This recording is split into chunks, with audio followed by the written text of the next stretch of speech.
नमस्कार, मी पंजाब डक. 7 ऑगस्टच्या दरम्यान राज्यात कुठं कुठं पाऊस पडणार, कसा पडणार आहे त्याचा अंदाज देणार आहे. तर 5 आणि 6 ऑगस्टच्या दरम्यान या 3 दिवसामध्ये राज्यात विखुरलेल्या स्वरूपाचा पाऊस पडणार आहे.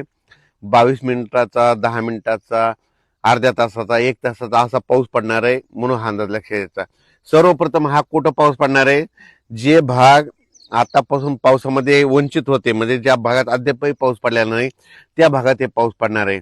मग सांगायचं झालं तर सोलापूर जिल्ह्यामध्ये मंगळवेढा, त्याच्यानंतर पंढरपूर, कासेगाव, त्याच्यानंतर आटपाडी, जत, त्याच्यानंतर इकडं बारामती, दौंड, इंदापूर ह्या परिसरात देखील पाऊस पडणार आहे. त्याच्यानंतर अहिल्यानगर जिल्ह्यात देखील पाऊस पडणार आहे.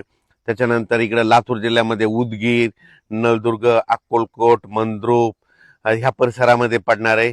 त्याच्यानंतर इकडं कंधार, लोहा, पालम, म्हणजे पालम हे भागात पाऊस कमी होता त्या भागात देखील परत एकदा आता पाऊस पडणार आहे. त्याच्यानंतर परभणी जिल्हा, जालना जिल्हा, बीड जिल्हा ह्या 3 जिल्ह्यात देखील चांगला वेगवेगळ्या भागात पडणार आहे. सर्व दूर पडणार नाही, फक्त भाग बदलत पडणार आहे, म्हणून हा अंदाज लक्षात यायचा. नांदेड जिल्ह्यात आज जरा जास्त पाऊस पडणार आहे, म्हणून हा नांदेडकरांनी अंदाज लक्षात यायचा. धर्माबाद, बिलोली, नायगाव, नरसी, त्याच्यानंतर वसंतनगर त्या भागात देखील पाऊस पडणार आहे. त्याच्यानंतर इकडे यवतमाळ जिल्ह्यात देखील आहे, अमरावती जिल्ह्यात आहे, अकोला जिल्ह्यात आहे, वाशिमकडे आहे, हिंगोलीकडे आहे, अकोला जिल्हा, बुलढाणा जिल्हा, जालना जिल्हा, जळगाव जिल्हा, जळगाव जिल्हा, परभणी जिल्हा ह्या परिसरात काय होणार आहे, दुपारनंतर ऊन पडेल आणि दुपारपर्यंत ऊन पडेल, दुपारच्या नंतर लगेच जोराचा पाऊस सुरू होणार आहे, म्हणून हा अंदाज लक्षात. आणि मुंबई कोकण पट्टीचा म्हणजे ते पालघर पासून ते इकडे रत्नागिरीपर्यंत, गोव्यापर्यंत ते पाऊस सुरूच राहील. त्याच्यामुळे पुणेकडे देखील सरी सुरू राहते. घाटमाथ्यावरला पाऊस आज जोर धरणार आहे, म्हणून हा अंदाज लक्षात यायचा. मुंबईला देखील पाऊस सुरू होईल, नाशिकला देखील पाऊस येईल, संगमनेर, अकोलेकडे पडेल, त्याच्यानंतर नंदुरबार, धुळेकर सरी येतील, काही ठिकाणी रिमझिम पाऊस येईल. आणखीन 3 दिवस मध्ये राज्यात असाच विखुरलेला स्वरूपाचा पाऊस आहे. सर्वदूर नाही, पण पाऊस येणार आहे, म्हणून हा लक्षात. पण आता याच्यानंतर पाऊस कधी येणार आहे, तर राज्यातल्या शेतकऱ्याला 7 ऑगस्ट पासून ते 13 ऑगस्ट पर्यंत, 13-14 ऑगस्ट पर्यंत शेतीची कामे करण्यास वेळ आहे. त्या 5-7 दिवसामध्ये तुम्ही शेतीची कामे करून घ्या, कारण की राज्यामध्ये 15 ऑगस्टला म्हणजे यावर्षी नागपंचमीला पाऊस येणार आहे, म्हणून हा अंदाज सर्व शेतकऱ्यांना लक्षात. सगळ्यात जास्त पूर्व विदर्भ आणि पश्चिम विदर्भ. पूर्व विदर्भामध्ये गडचिरोली, गडचिरोली, चंद्रपूर, वर्धा, नागपूर, भंडारा, गोंदिया, यवतमाळ, अमरावती, अकोला, नांदेड, हिंगोली, वाशिम, बुलढाणा ह्या जवळपास 6, 11, 13, 15 जिल्ह्यामध्ये मात्र मुसळधार पाऊस पडणार आहे, म्हणून हा अंदाज लक्षात घ्यायचा.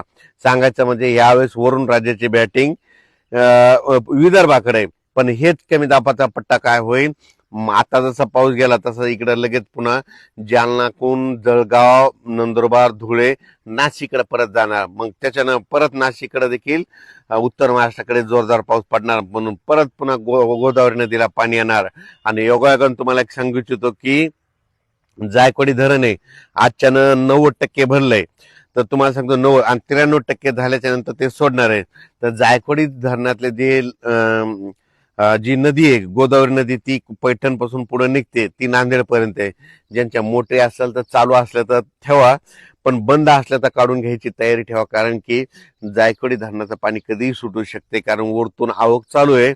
93% झाल्याच्या नंतर हे जायकवाडी धरणाचं पाणी सोडू शकते, म्हणून हे त्याचे आदेश येतील, तुम्हाला निर्देश देखील येते, त्या आदेशाचं पालन करावं. म्हणून शेतकऱ्याला माझी विनंती, नदीकाठचे गाय गोटे असतील तर तुम्ही तुमचे आता ह्या 2-3 दिवस चरायला सोडू नका, कारण की कोणत्याही क्षणी पाणी सोडू शकतात. आणि एखादं पाणी सोडलं तर आपल्याला लक्षात येत नाही, मोबाईलचे चार्जिंग नसल्यामुळं मेसेज कळत नाही, त्याच्यामुळे तुम्ही तुमचं सतर्क राहावे. त्याच्यानंतर सगळ्यात सांगायचं झालं तर ह्या पावसामध्ये 200 मिलीमीटर ते 250 मिलीमीटर पुन्हा एकदा पाऊस राज्यात पडणार आहे. ते 15 ऑगस्टच्या दरम्यान, म्हणजे 15, 16, 17च्या दरम्यान ते पूर्व विदर्भातच पडणार आहे. म्हणजे नागपूर जिल्ह्यात देखील 200 मिलीमीटर पाऊस पडू शकतो. वर्धा, चंद्रपूर, नागपूर, यवतमाळ, अकोला, अमरावती, पुन्हा विशेष म्हणजे त्यानंतर अमरावती जिल्ह्यामध्ये मोर्शी एक तालुका आहे, त्या भागात मोर्शी, वरुड तिकडे थोडाफार या पट्ट्यात पाऊसच पडला नाही. तर मोर्शी तालुक्यातल्या सर्व शेतकऱ्यासाठी आनंदाची बातमी की तुमच्याकडं ह्या पावसामध्ये 15 ऑगस्टचा जे पाऊस आहे ना त्याच्यामध्ये चांगला पाऊस पडणार आहे, मुसळधार पाऊस पडणार आहे, वडे नाले देखील खळखळ वाहणार आहे म्हणून हा अंदाज लक्षात घ्यायचा.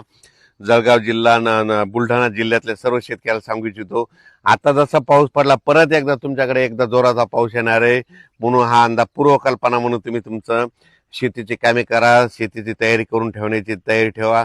त्याच्यानंतर विशेष म्हणजे येलदरी धरण येतं त्या लाभ क्षेत्रातल्या शेतकऱ्याचे फोन आले, येलदरी धरण सिद्धेश्वर धरण आहे, तर आमचं येलदरी धरण सिद्धेश्वर भरेल का नाही.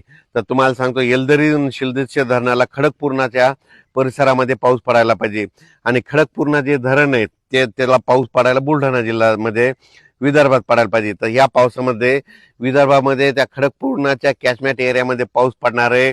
त्याच्यामुळं खडकपूर्णा भरलं तर त्याचं पाणी येलदरीला येतंय, येलदरीचं पाणी सिद्धेश्वरला येतंय आणि त्याचा हिंगोली जिल्ह्याला फायदा होतो. म्हणून त्यांच्यासाठी आनंदाची बातमी, सप्टेंबरपर्यंत हे तिन्ही धरणं भरून जाणार आहेत म्हणून त्यांच्यासाठी आनंदाची बातमी. म्हणून हे देखील त्यांनी अंदाज लक्षात घ्यायचा. कोकणपट्टी घाटमाता मुंबई पुणे नाशिक इगतपुरी अकोले संगमनेर आणि इकडं कोल्हापूर त्या तिकडला आणि महाबळेश्वर त्या पट्ट्यातला पाऊस मध्ये आज ह्या 3 दिवस आणखीन जोर धरणार आहे म्हणून हे लक्षात यायचं. 7 तारखेच्या नंतर ते देखील जोर ओसरत, पण त्याच्यानंतर परत 14 15 ऑगस्टला पुन्हा परत पाऊस सक्रिय होणार आहे म्हणून हा अंदाज लक्षात यायचा. तुम्हाला सांगतो यावेळेस नागपंचमीच्या वेळेस पाऊस येणार आहे, गणपती आगमनाच्या वेळेस गणपतीच्या त्या 9 दिवसामध्ये देखील पाऊस येणार आहे, दसऱ्याला देखील पाऊस पडणार आहे म्हणून हा अंदाज सर्व शेतकऱ्यांना लक्षात यायचा. तसेच तेलंगणातल्या शेतकऱ्यांना सांगू इच्छितो की आजच तेलंगणामध्ये जवळपास 4 ऑगस्ट 5 आणि 6च्या दरम्यान तेलंगणा, धर्माबाद, आदिला, डोंगरी तहसील तिकडे देखील पाऊस पडणार आहे म्हणून अंदाज त्यांनी लक्षात द्यायचा. कर्नाटककडे देखील आज बऱ्याच भागामध्ये विखुरलेल्या स्वरूपाचा पाऊस पडणार आहे म्हणून कर्नाटकच्या शेतकऱ्यांना अंदाज लक्षात द्यायचा.